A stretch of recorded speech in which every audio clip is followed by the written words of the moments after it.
Well, good morning, everyone. Seems kind of strange not having a video to play at the front to give people time to get here, but there you go. We've been too busy to sort of chase a few things. They're long days. I mean, I'm not hectic. We don't, it's not as if we're not doing what we want to do, and we don't work.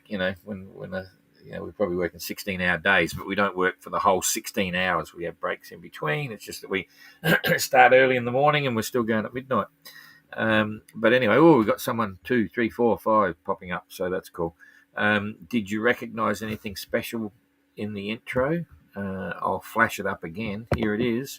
Very famous little boat. I'll talk about it when we finish the tracker. Had a lot to do with actually what you're watching now. Nearly as much as, hang on a sec, I got to get this happening here.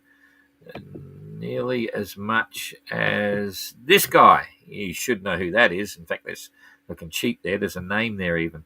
Anyway, it's funny how the whole inspiration thing gets going, and what drives people to do the things they do.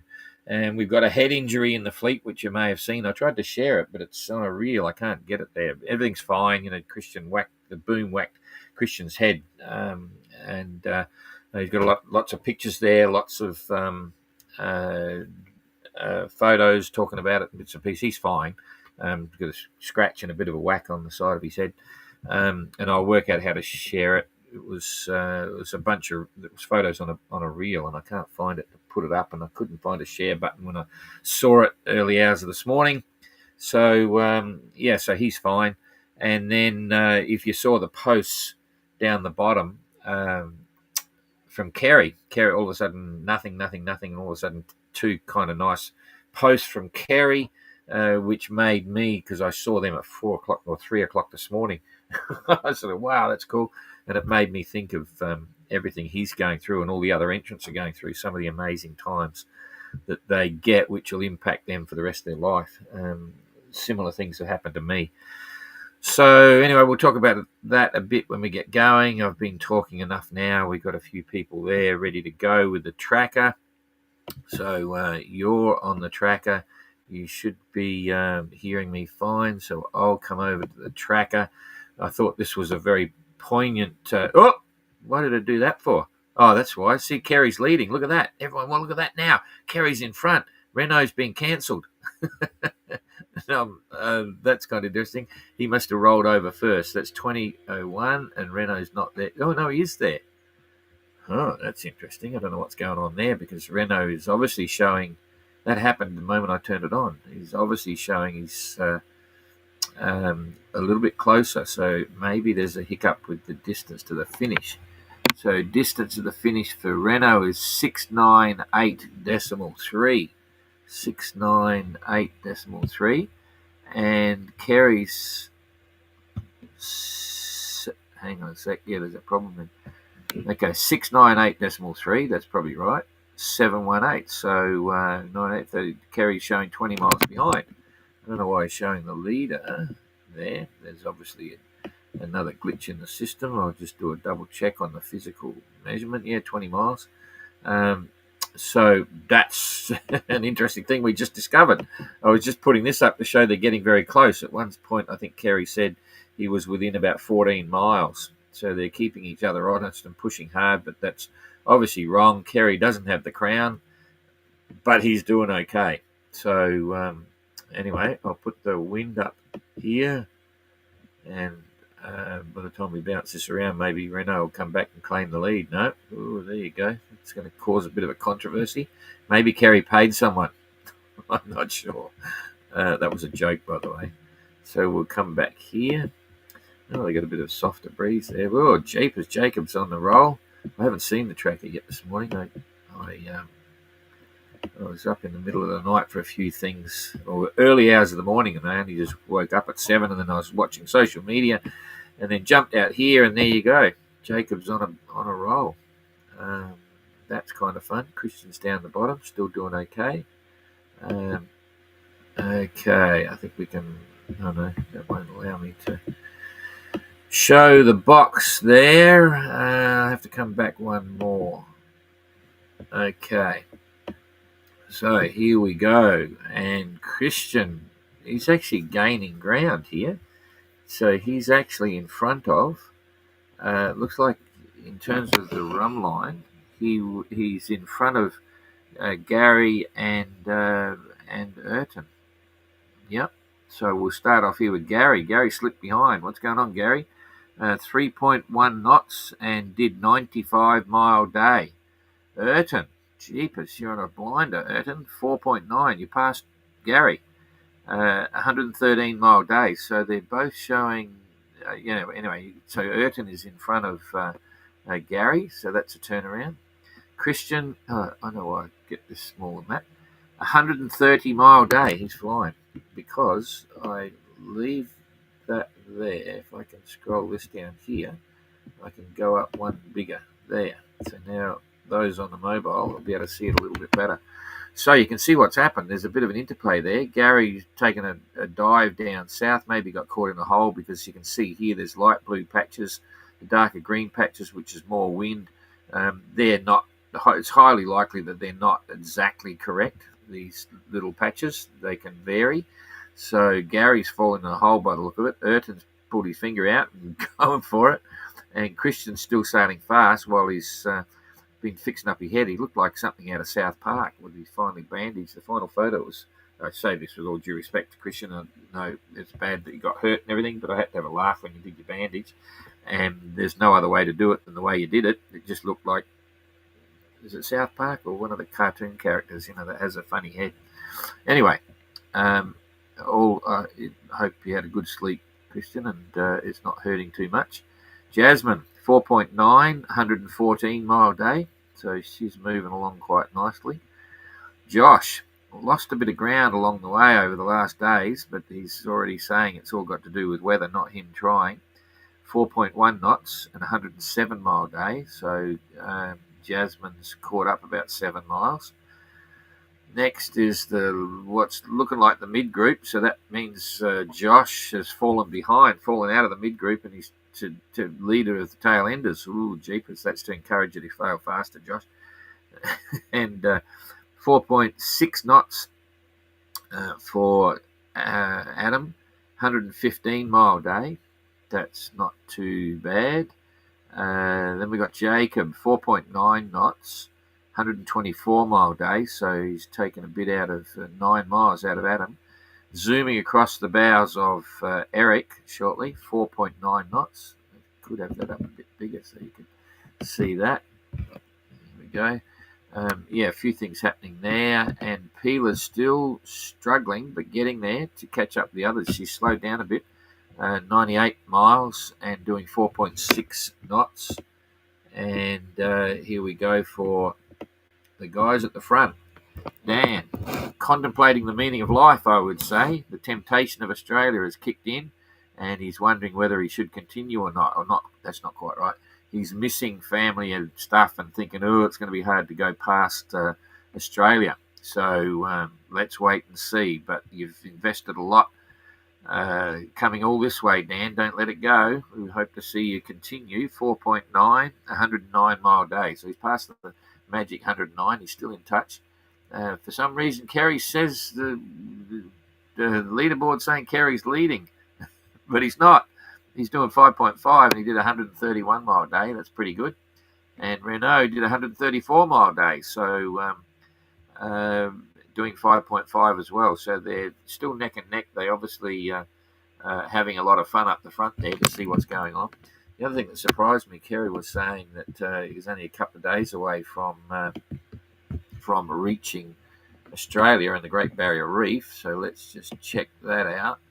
I'll put it midway between the two. The Rain Island one, 291. It's more than 2 days. So probably, let's say, sometime 3 days. That means they're probably going to be there at night time, I think. Oh, no, they're a lot further around. Oh, jeepers. That's going to be a big issue when they get there. They don't want to hang around on the outside, but I don't know whether people would go through. I don't know whether anyone would enter at night, because there is a, where you call it, it's a beacon, an old beacon, but it's not got lit. and your GPS needs to be ground proofed, and even then, like your chart plotter, you need to get alongside a known item as you're entering a reef area and make sure you ground proof your chart, the visual electronic chart. And then if you do and it's all in the right position, there is an argument to suggest you could rely on it, but it's still a bit tricky. So there could be some winners and losers there. Someone arrives at dawn, zips in, someone comes back in late afternoon, and a lot of wind and sea, and they might be tempted to hang on and not go in. Or, as I said before, there are a couple of other spots further north and south, and I've suggested to them previously they might want to have alternates set up where they can either go through an entrance further up the reef. I'll pick this up so we can see the reef maybe that we're talking about here. We might get it up to that point. Will we? Yeah, we won't. Yeah, we will. Okay. So here's the reefs that they've got to negotiate. You scroll and zoom on the map, but I want to zoom on the map. There's Rain Island there. They can come around above it or below it and then penetrate. I don't know whether you can see this. Penetrate through these reefs, and then they're pretty big open areas there, to go through. But doing it at night's a bit tricky. You've got to, you can actually, there's all these different things that you can use to give you an idea where you're getting close to things at low tide. You can smell the reefs with the wind coming off. You can smell a really strong smell. So, for instance, if you've got a southeasterly and you're coming along here and you're close to a reef and you smell it, it's going to be behind you. You're not going to smell it before you get there, but at least you can use that as well. And the sea state is like you'll get a wind wave in these open patches, but as soon as you zip around the corner on something, it'll go dead calm. It'll go flat calm because it's like a breakwater. So there's ways of knowing where you are, and a lot of this is relatively shallow. So the wind wave, even if you've got a meter of wind wave or something like that, you can still anchor. You can drop your anchor in a lot of different places through here and just stop if you're concerned about something and wait for daylight or whatever. So there's going to be some stories, and they're all going to be thinking, and it's looking like, we haven't seen the weather yet for the whole thing, but it's looking like there was going to be some pretty solid trades for some of the entrants coming through, 25 to 30, gusting to 35 knots. Okay, we'll put the wind back and we'll come down and do a 2-day weather look. I forgot to mention that today is the 9th of August. We survived the 8th of the 2025, by the way. That was good. And it's Saturday morning here, so the weekend coming up. So I hope you're having a good Friday night wherever you are. Okay, that's a good angle for the breeze. So now we hit that, and we'll just scroll it through every 3 hours. And this is where we're expecting it to get softer for the back end of the fleet.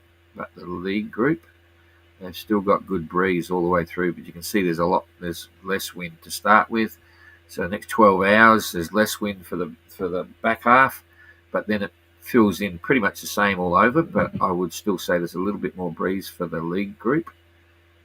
And here we go. So we've passed through the first day. You can see that happening, and it's picking up down the bottom as well. So the second day is going to be breeze for everyone. Plenty there. So we'll see some big numbers from the leaders. We'll get 30s, 130, 140 coming through 2 days. Yeah, that's formed up. So the lead group is going to get this puff by the look of it, if that holds, the browny orange area. Yep, they're going to be entering, but it does drop off. You get this thing again. There's a lot more breeze out here, and it starts, if you're looking close to Cape York there. Cape York is the top of Australia, and Thursday Island is just off the tip of Cape York. You'll see as it goes to the coast, the orange drops out and it comes back to green. Okay, so it's getting the effect of the land there, and maybe it's going to be down to 2025 for them. I hope so. It'll make it a lot more enjoyable for them. Anyway, 9, 10, 11, 12. So that's the weather that's going to be happening for the lead group going through, and there's plenty of breeze coming there, so it's going to be some wet cockpits, a bit of water possibly slapping up against the boat. Wow, there's some big stuff there. starting to go a little bit purpley. So that's going to be 35 gusts for shore, probably 3 to 4 meters for the rest of the fleet. So there's fun coming for shore. Let's just have a look and see what the leaderboard is saying for Kerry. Why is it doing that? There's a glitch there, and Pila's not there, so she didn't. I'm just checking. Pila. Nope. Come on. Pila. She's back there now. The time that the latest update was August.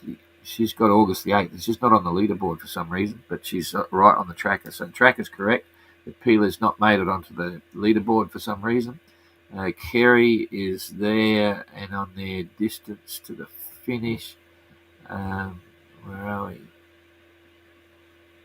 Yeah, it's just a glitch in the leaderboard because Renault has. Oh, we know that anyway. Anyway, so we won't even worry about that. Forget that. I just want to check for my own sanity.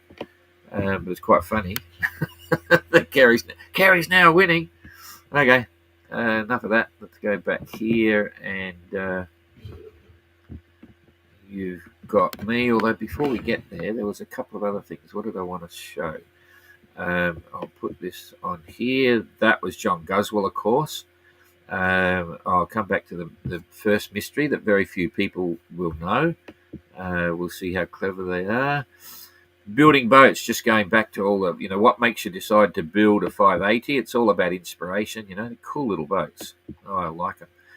That was me on Trekker when I coming to the end of, that was coming to Lanzarote actually in my qualifier, and had some great experiences, big wins, all that sort of stuff. So it just goes in your memory bank, When Kerry put his post up, it just made me think again. I said, all the things the guys and girls in the MGR are experiencing are unbelievable. He had they've all had some pretty nice sailing right now, but you just start to look back, they're packing the memory bank full of all these experiences, and we're all sharing that, and that's inspiring a lot of people, inspiring some people to start building 580s and join the next MGR. So that's what it's all about. It's part of the reason Jane and I are supporting this whole thing. Anyway, this little boat, anyone know what it is? I can't read the fine print to see if it mentions, but that's a Hunter 19 fiberglass keeler. They're still around and sailing. They had a couple of renditions of that. The first ones were back in the 70s, and there was another upgrade and modernisation. But that was a boat that sailed in the Observer single-handed transatlantic race, and I followed that. I couldn't believe it when I was following in the magazines. I think it was Yachting World or whatever, and a guy preps this Hunter 19 to sail across the Atlantic. And I forget what year it was. I think it was 70s. It was the mid-70s anyway. And it blew me away, and I'd always remembered that. And that was part of the deal that kept me getting off on small boats, because I was building a Douglas 29 at the time. I started to build the replica of Suhaili, but yeah, so that was a big inspiration. It was, and it's an amazing story. It's Willing Griffin is the name of the boat. I forget the name of the guy. What's his name? It's a great book, great read. You can probably Google it and find it. But I was amazed at his preparation. He had triple head stays, and all sorts of stuff. And he had a great little trip. So, and all our guys and girls are doing the same thing. So there you go. So Kerry's post last night made me think. Maybe it was because I was half asleep, or at 3:30 in the morning or something.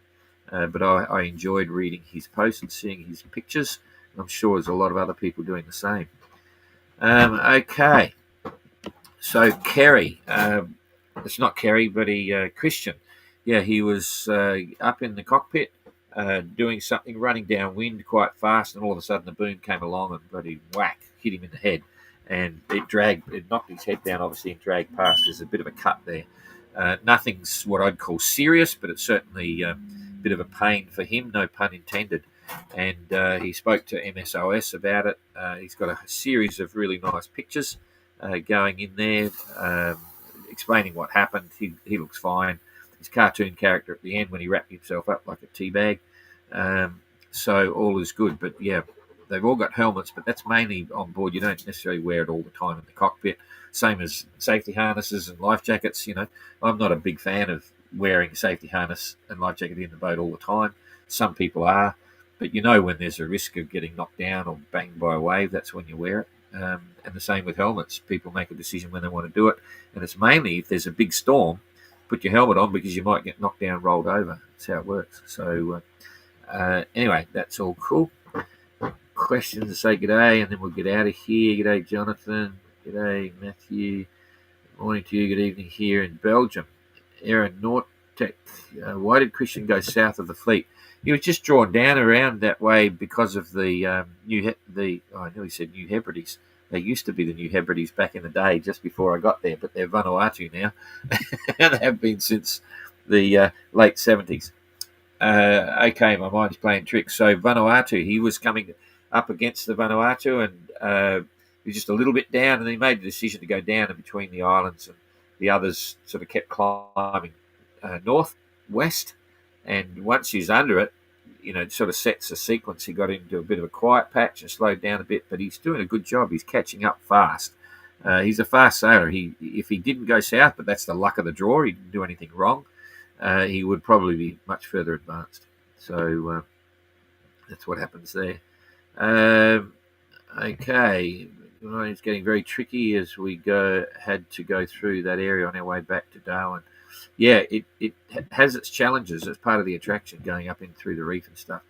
The tracker is up to date. You may have clicked on it right as it was refreshing. Yeah, quite possibly. So anyway, all cool. Adrian, how risky is the reef passage for the fleet? There is an increased risk, but it's not a drama at all. You just got to manage it the same way.